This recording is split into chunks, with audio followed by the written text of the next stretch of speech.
Nirasya sarvasandeham ekikritya sudarshanam prakashita rahasyam tam bhajami gurumishwaram. Namo Mahavaranyaya Krishna Prema Pradayate Krishnaya Krishna Chaitanya Namne Gora Tvishe Namah Jayatam Surato Pango Mama Mandamate Gati Matsarvasva Parambojo Radha Madana Mohana Kulari Devatamor Madana Mohan Jai Siva Raghunatha Rup Sanatan Jaya Rupa Sanatana Bhatta Raghunath Shri Jiva Gopala Bhatta Dasa Raghunath Shri Govinda Pararavinda Marupananya Vinashojitan Purna Prema Rasotsavo Jalamano Vritti Prasannananan Shajvad Krishna Katha Mahamrita Payo Rasho Muda Kedato Vande Bhagavatam Iman Anudavam Mudnani Patyakshito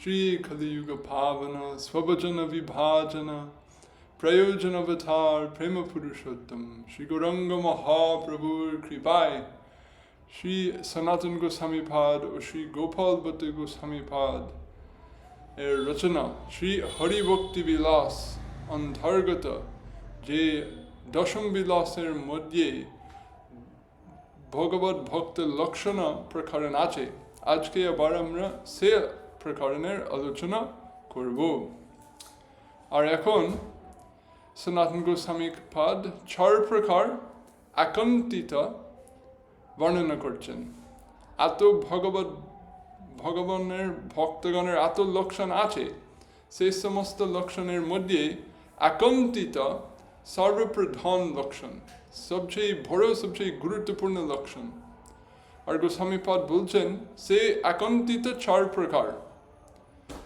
প্রথম প্রকার হচ্ছে ধর্ম অনাদার যেমন সর্বধর্মন পরিত্যাজ্য যে সমস্ত আলোচনা হয়ে গেছে কিছুদিন আগে আর দ্বিতীয় প্রকার একন্তিত হচ্ছে অন্য সর্বনিরপেক্ষতা যদি সত্যি সত্যি আমরা ভগবত ভক্তি লাভ করতে চাই তাহলে অন্য সমস্ত লক্ষ্যের প্রতি নিরপেক্ষতা পেতে হয় আর নিরপেক্ষতা রাখতে হয় নাইলে আমরা আমাদের লক্ষ্য থেকে সরিয়ে যাব তো অন্য সর্বনিরপেক্ষতা আর গতবার সেই লক্ষণের প্রথম প্রমাণের আলোচনা হয়েছে গোস্বামীপাদ উদ্ধব গীতা থেকে একটা শ্লোক উল্লেখ করেছেন সন্ত নিরপেক্ষ মচ্চিত্তা প্রশান্ত সমদর্শিনা নির্মম নিরহংকার নির্দ্বন্দ্ব নিষ্পরিগ্রহা আর সনাতন গোস্বামীপাদের দৃষ্টিকোণে উনি বলেছেন যে সমস্ত বিশেষণ আছে এই শ্লোকের মধ্যে পর হেতু মতের সম্বন্ধ আছে অর্থাৎ অনপেক্ষ তার কারণ হচ্ছে মত চিত্ততা যদি আমাদের মন ভগবানের প্রতি অবিষ্ট হয়ে থাকে তখন অন্য সব কিছুর প্রতি অপেক্ষা থাকবে এভাবে ভগবত চিত্ততা অনপেক্ষার কারণ বা অনপেক্ষার হেতু আবার সে ভগবত চিত্ততা হবে না যদি আমাদের মন শান্ত নয় তাহলে উনি বলছে প্রশান্ত মন প্রশান্ত হতে হবে আর প্রশান্ত মনে কি প্রশান্ত মনে কোনো রাগ কোনো দ্বেষ নেই আর সেই রাগ দ্বেষ উঠবে না কি করে যদি আমরা সমদর্শী হতে পারবো যদি আমরা সব কিছু একরকমভাবে দেখতে পাবো তখন সেই রাগ দ্বেষ উঠবে না তখন মনের অশান্তি হবে না তখন আমরা ভগবত চিন্তন করতে পারবো আর ভগবত চিন্তন করতে করতে অন্যদিকে আমার কোনো অপেক্ষা রাখবো না কিন্তু কি করে আমরা সেরকম সমদর্শন করতে পারবো উনি বলছেন নির্মমা অর্থাৎ মমতা রাখতে নেই যদি অন্য কোনো দিকে আমাদের মমতা আছে অর্থাৎ আসক্তি যদি থাকে তাহলে সমদর্শন থাকবে না তো তো সে আসক্তি, সে মমতা ছাড়তে হবে। কিন্তু সে তো বড় কঠিন, আর সেটা কিভাবে করে যায়? উনি লিখছেন নিরঅহংকার। যদি আমরা নিরহংকার হতে পারবো, তখন মমতার কোথাও দাঁড়িয়ে থাকতে পারবে না।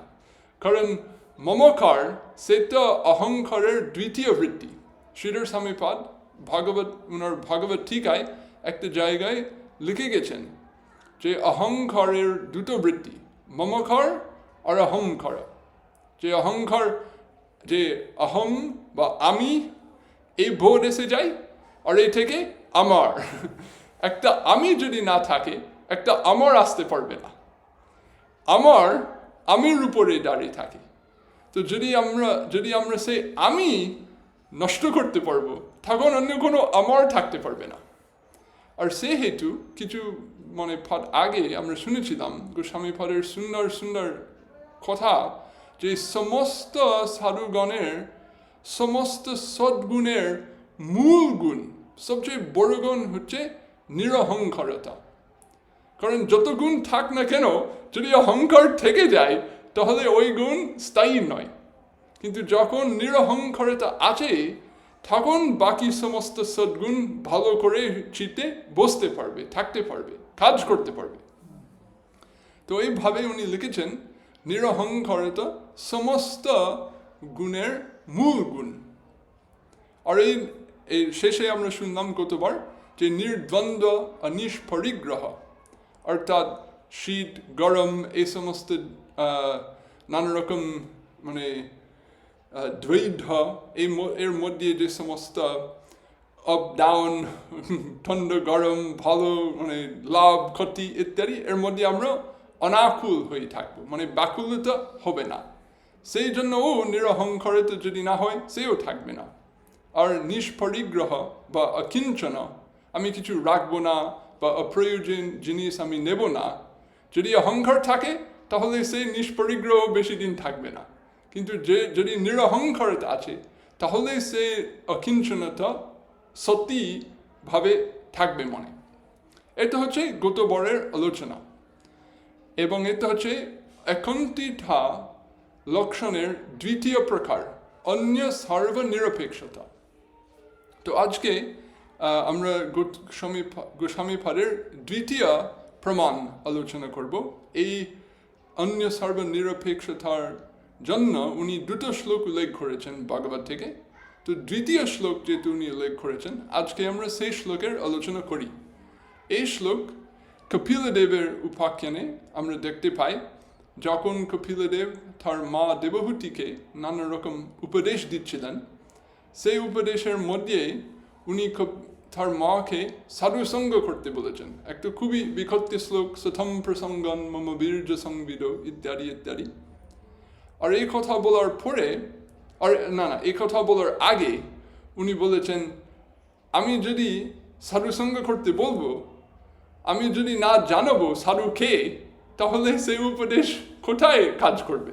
সাধু লক্ষণ জানাতে হবে, তখন কেউ সেই প্রকার প্রসঙ্গ বা প্রকৃষ্ট রূপে সেই সাধুর সঙ্গ করতে পারবে। তো সাধুগণের লক্ষণের কথা বলতে গিয়ে উনি 4 শ্লোক উল্লেখ করেছেন। আর সেই 4 শ্লোকের মধ্যে প্রথমটা আর তৃতীয়টা আমরা আলোচনা করে এসছি এই ভগবত ভক্ত লক্ষণের প্রকরণে। আগে একটা প্রকরণ ছিল সদ্গুণশীলতা। এর মধ্যে একটা কথা ওই প্রথম শ্লোকের উল্লেখ করা হয়েছে, যে তিতিক্ষা, কারুণিকা ইত্যাদি যে সমস্ত গুণ আছে, গোস্বামীপাদ বলেছেন এটা সদ্গুণশীলতা।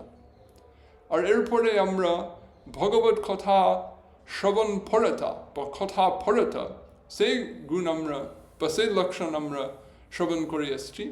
আর কপিলদেবের তৃতীয় শ্লোক ওই লক্ষণ দেখানোর জন্য গোস্বামীপাদ উল্লেখ করেছেন। তো এখন উনি সেই শেষ শ্লোক উল্লেখ করছেন, অর্থাৎ কপিলদেবের চতুর্থ শ্লোক, যেখানে উনি বলছেন সাধুকে। আর এই শ্লোকের মধ্যে সাধুগণের সবচেয়ে বড় গুণ উনি বর্ণনা করছেন, পর যে সমস্ত গুণ আছে, যেটা আরো বড় শেষে সবচেয়ে বড়, এই শ্লোকের মধ্যে আমরা সেটা শুনতে পাচ্ছি। তো এখানে আমি শ্লোক এর উল্লেখ করব। থা ইথে সাধব সাধ্বী সর্বসঙ্গ বিবর্জিতাঃ সঙ্গস্ত্বে শথা তে প্রত্য সঙ্গ দোষ হরা হিতে। আর এখানে একটা অনুবাদ দেওয়া আছে, হে মাতা, যে সকল ব্যক্তি উক্ত প্রকারে সর্বসঙ্গ বিবর্জিত তাহারাই সাধু। হে সাধ্বী, আপনি ওই প্রকার সাধুজন সহ সঙ্গ করিতে বাঞ্ছ করিবেন, যেহেতু সাধুগণ সঙ্গজনিত দোষ সকল হরণ করিয়া থাকেন। এটা হচ্ছে অনুবাদ। তো এখন আমরা গোস্বামীপাদের টিকা আলোচনা করি।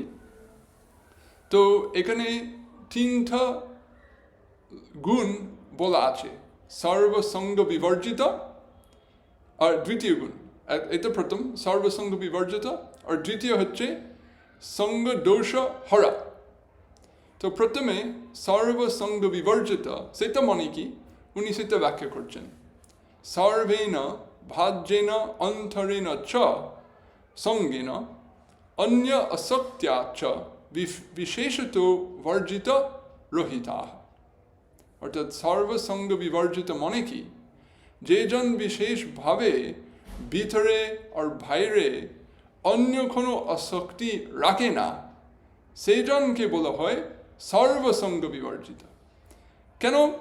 কারণ বেশিরভাগ অনেকে তারা ভাজ্যে সঙ্গ রাখে না, কিন্তু ভিতরে সঙ্গ রাখে। অর্থাৎ তারা বাইরে বৈরাগ্য দেখায়, আর ভিতরে তারা প্রতিষ্ঠা পাওয়ার জন্য আকাঙ্ক্ষা বুকে রাখে যে আমি যদি বাজে দেখাবো, আমার কোনো সঙ্গ, আমার কোনো আসক্তি কিছু নেই, তখন আমি অনেক কিছু পেয়ে যাব, লোকের কাছ থেকে প্রণামী, প্রতিষ্ঠা সব পেয়ে যাব ভালো করে। এরকম দুষ্ট বুড়ি আছে আমার সবার, মানে জিনিসটা ছাড়তে খুবই কঠিন সত্যি কথা বলতে গিয়ে। আর আমাদের স্বামী পরে হরিভক্তি বিলাস শেষে নিজেই বলেছেন, সর্বত্যাগপ্যহেয় সর্বনর্থ ভুবশ্চরে, যে জিনিস অন্য সব কিছু ত্যাগ করতে পারে, কিন্তু সবচেয়ে কঠিন ত্যাগ হচ্ছে প্রতিষ্ঠা ত্যাগ। আর এই চ্যানেলে আপনারা দেখবেন আমার গুরু মহারাজের সুন্দর একটা ভিডিও আছে ওই প্রসঙ্গে, ওনার সার শিক্ষার মধ্যে আপনারা দেখতে পাবেন সেই বিষয়ের আলোচনা। তো সেই জন্য এখানে কপিলদেব লিখছেন সর্বসঙ্গ বিবর্জিত, মানে শুধু বাইরে সঙ্গ ছেড়ে ভিতরে সঙ্গ রাখা চলবে না, ভিতরে ও বাইরে দুটোই ছাড়তে হবে। তখন আপনার কোনো সঙ্গ নেই, তখন সত্যি সত্যি আপনি সব সঙ্গ ছেড়ে দিয়েছেন। এইতচ্চ আকন্তি লক্ষণ দর্শিতম, এই দিয়েও আকন্তি লক্ষণের প্রদর্শন হয়েছে। অর্থাৎ যদি সত্যি সত্যি একজন একটা আইকন্তিক ভক্ত হয়েছে, তখন বাইরে কোনো সঙ্গে থাকবে না, আর ভিতরেও থাকবে না। তারপর শ্লোকের মধ্যে এই কথা আছে যে এই সমস্ত সাধুগণের লক্ষণ বলার পরে তখন কপিলদেব মাকে বলছেন, সঙ্গ স্থেষু অথবা থে প্রত্য, সেই সাধুগণের প্রতি সঙ্গ বা তাদের সঙ্গ তোমার জন্য প্রত্য, মানে সেটা প্রার্থনীয় বা বঞ্চনীয় তোমার জন্য। তো ওই বিষয়ে গোস্বামীপাদ ব্যাখ্যা করছেন, অথ থেষু এব সঙ্গস্ত্বয়া প্রত্য।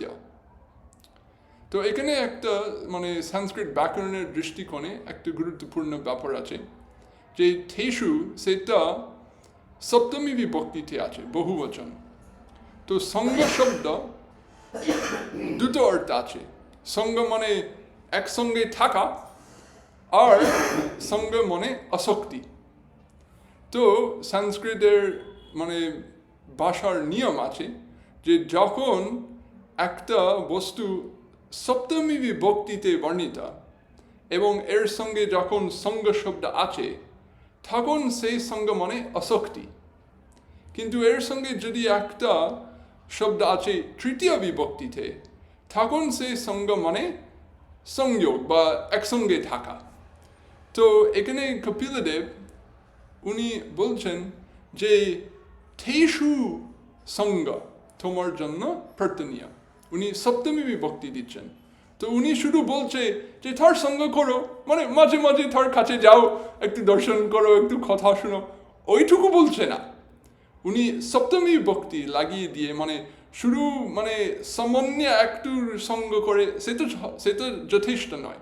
অর্থাৎ হৃদয় থেকে আসক্তি, যে এইজন আমার নিজজন, থার্ডে সেরকম লোকের সঙ্গে আমি সবসময় থাকবো, অন্য কোনো সঙ্গ করবো না, তার প্রতি যেন একটা হৃদয়ের টান আছে সাধুর প্রতি, সেই প্রকার সঙ্গ উনি বর্ণনা করছেন। এই জন্য সপ্তমী বিভক্তি আছে।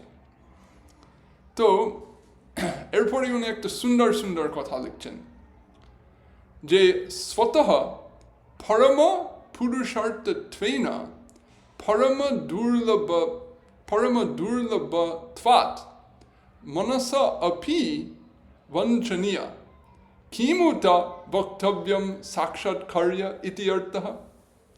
উনি বলছেন সাধু সঙ্গের মহিমা কত বড়। বহু বহু শ্লোক আছে এই হরিভক্তি বিলাস বা বহু ভাগবতে, বহু শাস্ত্রে সাধুসঙ্গ মহিমা, কিন্তু একদম সার কথা মানে কি, সেই সাধুসঙ্গের কত বড় মহিমা আছে কি, উনি বলছেন সেই সাধুসঙ্গই পরম পুরুষার্থ। এই জিনিস পরম দুর্লভ, কিন্তু মানে এই সাধুসঙ্গ একটা খাঁটি সাধুর সঙ্গ পাওয়া আর তাদের সঙ্গে একটা আন্তরিক সম্পর্ক, মানে হৃদয় একটা সম্পর্ক পাওয়া, এটা বড় কঠিন ব্যাপার, বড় দুর্লভ, বড় বিরল জিনিস এই জগতে। কিন্তু সেই জিনিস পরম পুরুষার্থ, মানে ওই ফেলেই যে আপনি ভক্তি পেয়ে যাবেন আর বলার দরকার নেই। মানে ওই রকম সাধুসঙ্গ যদি পান, অবশ্যই আপনি সেই পরম পুরুষার্থ কৃষ্ণ প্রেম পেয়ে যাবেন। তাহলে সেই সাধুসঙ্গই আমাদের পুরুষার্থ, কারণ ওই ফেলে সেই বাকি পুরুষার্থ সেই অবশ্যই হবে, এরপরে কোনো প্রশ্ন নেই। তাহলে উনি বলছেন যে মনেও সেই সাধুসঙ্গ বঞ্চনীয়, মানে আমি যদি মনে মনে শুধু সাধুর প্রতি একটু আসক্তি যদি পাই, সেটা এত মানে ভালো জিনিস যে খিমুত বক্তব্যম সাক্ষাৎকার্য, যে সেই সাধু সঙ্গ যদি আমি করতে পারি, সেই সাধুর প্রভাবে আমার ভিতরে কত পরিবর্তন হবে সেটা বলার দরকার নেই। মানে সেটা এত বড় আর সেটা এত নিশ্চিত যে তো মানে বলার দরকার নেই। যদি শুধু মনে মনে একটু আসক্তি, মানে খাঁটি কিছু আসক্তি যদি সাধুর প্রতি হয়, সেইটাই আপনার পুরুষার্থ পাওয়া। এভাবে উনি খুব জোর করে দেখাচ্ছেন যে সাধু সঙ্গ কত গুরুত্বপূর্ণ, সাধু সঙ্গের মহিমা কত বড়। ঠিক আছে, এটা হলো একটা বাক্য। এবং গোস্বামীপাদ এই টিকার মধ্যে এই শ্লোক 6 প্রকার বাক্য দিচ্ছেন, মানে একরকম বাক্য বলে চলে গেল তা নয়। এটা হলো 1 নম্বর বাক্য, এরপরে আরেক 2 নম্বর বাক্য আসছে। যদ্বা ননু থার্হি থাই সহ মম সঙ্গ ভবত ক্রিয়তাম।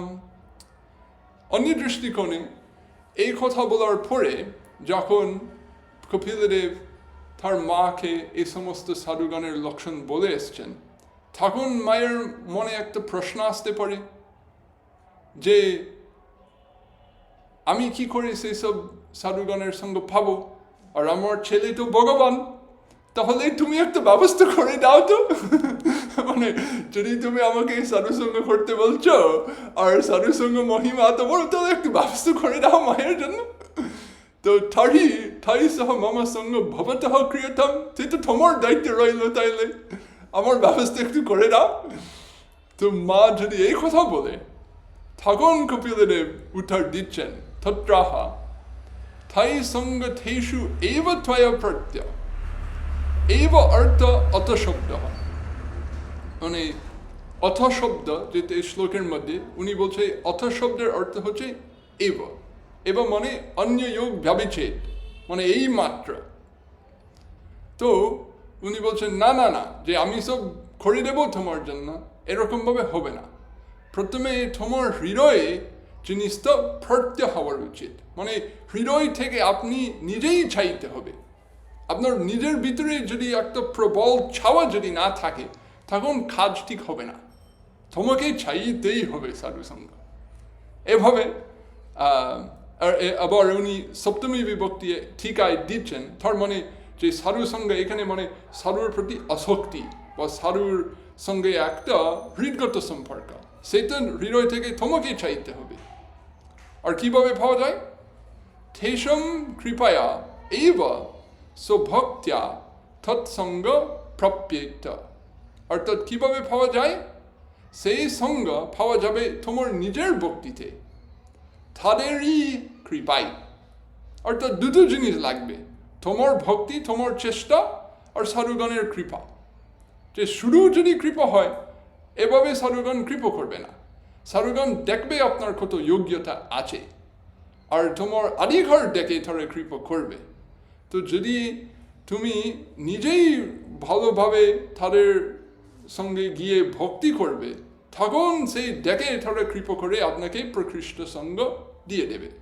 যেমন আমাদের দমবন্ধন লীলায় যখন দড়ি 2 আঙ্গুল ছোট পড়ছে বার, তখন আমাদের জীব গোস্বামী পাদ, চক্রবর্তী পাদ সবাই ব্যাখ্যা করেছে যে একটা আঙ্গুল মানে ভক্তের চেষ্টা, আর একটা আঙ্গুল হচ্ছে ভগবত কৃপা।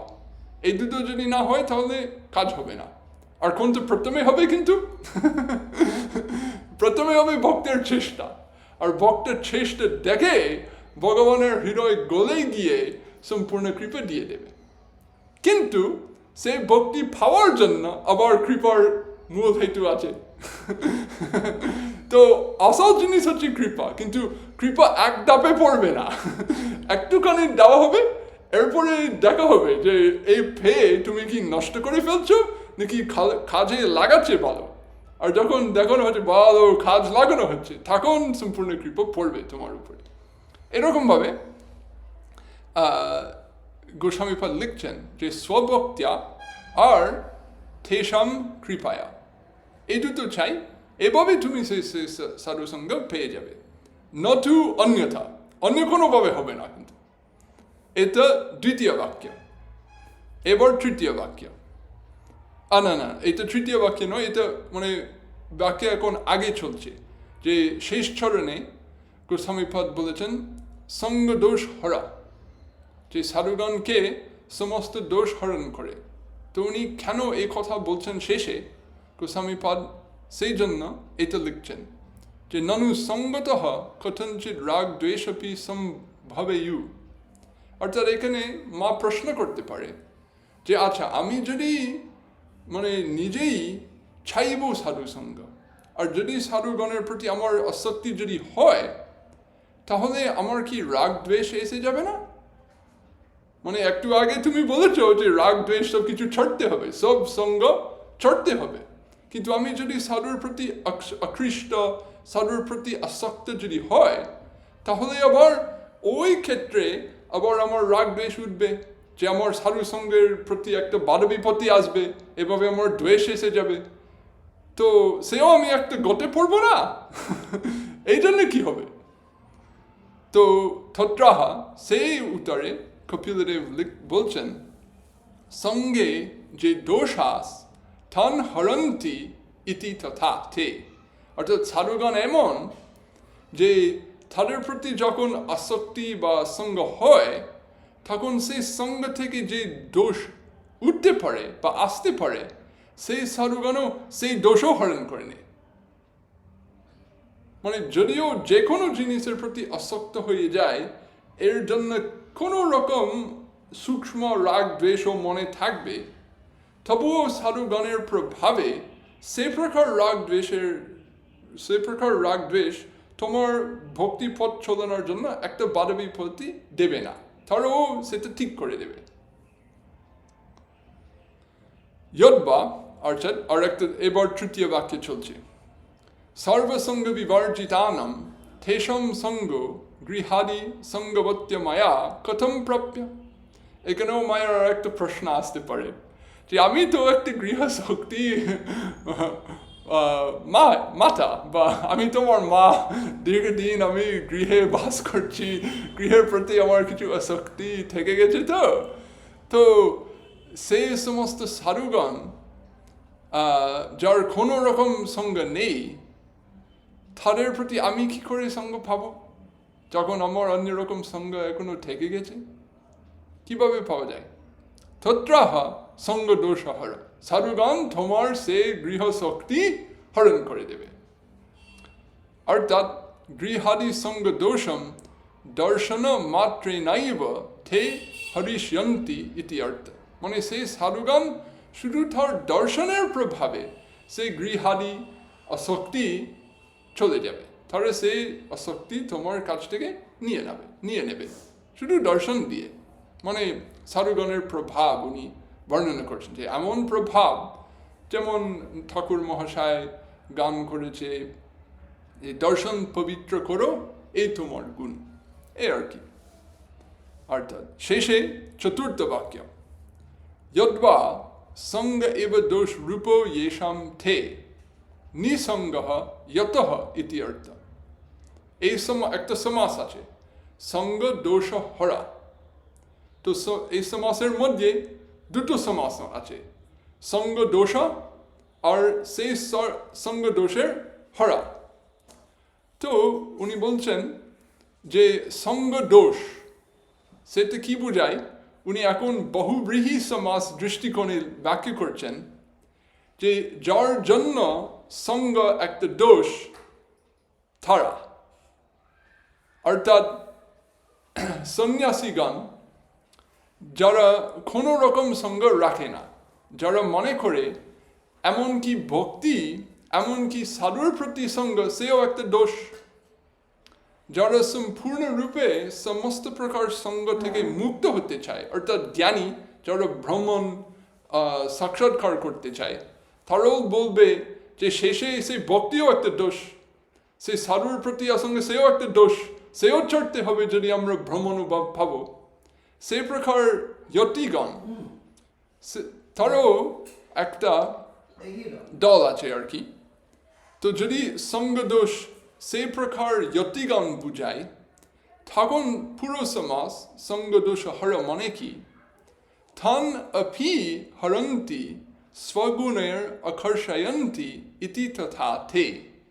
মানে এই সমস্ত সাধু, অর্থাৎ সে ভক্তি মার্গের মহাত্মগণ, তাদের প্রভাব এমন যে যারা সেই জ্ঞান মার্গ অবলম্বন করে যতি হয়েছে, আর তারা ভাবছে যে আমি কোনো রকম আসক্তি রাখবো না, সেই ভক্তি মার্গের মহাত্মগণ তার নিজের গুণ দ্বারায় সেই সমস্ত জ্ঞানী লোককে আকর্ষণ করবে।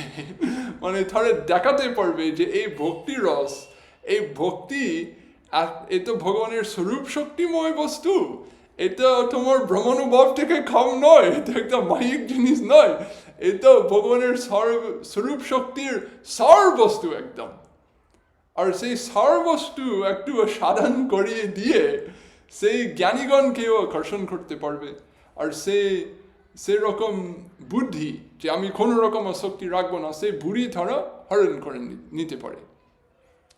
তো সর্বশেষে গোস্বামীপাদ লিখছেন, অথস তেষাম মহাত্ম্যেন এব আকৃষ্ট সতি স্বয়ং এব সর্বম ত্যাক্ত ইয়স্যতি ইতি অর্থঃ। এবং সেই মহাত্মার সঙ্গের প্রভাবে সেই জ্ঞানীগণও, সেই যতিগণও আকৃষ্ট হয়ে আপনি বাকি সব কিছু ত্যাগ করে সেই ভক্তিমার্গ অবলম্বন করে যাবে ইতি অর্থ। এটা হচ্ছে সঙ্গ দোষ হরা, ওই দ্বিতীয় বাক্য। তো সর্বশেষে গোস্বামীপদ বলছেন অলমতি বিস্তরে না। মানে এতে বোঝাচ্ছে যে আর অন্য কোনো দৃষ্টিতেও অন্যরকম বাক্য হতে পারে, কিন্তু আর বলার দরকার নেই। এখন মা তুমি ভালো করে বুঝেছ যে সাধু সঙ্গ কত বড় জিনিস, কত মহাত্মা আছে। আর যারা এখানে এই প্রকরণ অধ্যয়ন করছে, এইটুকু তারা বুঝতে পারে যে সাধুগণের এই গুণ আছে, অন্য সর্ব নিরপেক্ষতা। সাধুগণের অন্য কোনো দিকে তাদের কোনো অপেক্ষা থাকে না, তাদের একমাত্র অপেক্ষা হচ্ছে ভগবত ভক্তি। তো এইভাবে গোস্বামীপাদ একন্তিত লক্ষণের দ্বিতীয় প্রকার আলোচনা করে এসছেন। তো এখানে আমি শেষ করব, এই সামনের বার আমরা সেই একন্তিত লক্ষণের তৃতীয় প্রকার আলোচনা শুরু করব। বৈষ্ণবেভ্যো নমো নমঃ। জয় গুরু, জয় গৌর, জয় জয় শ্রী শ্রী রাধে রাধে শ্যাম।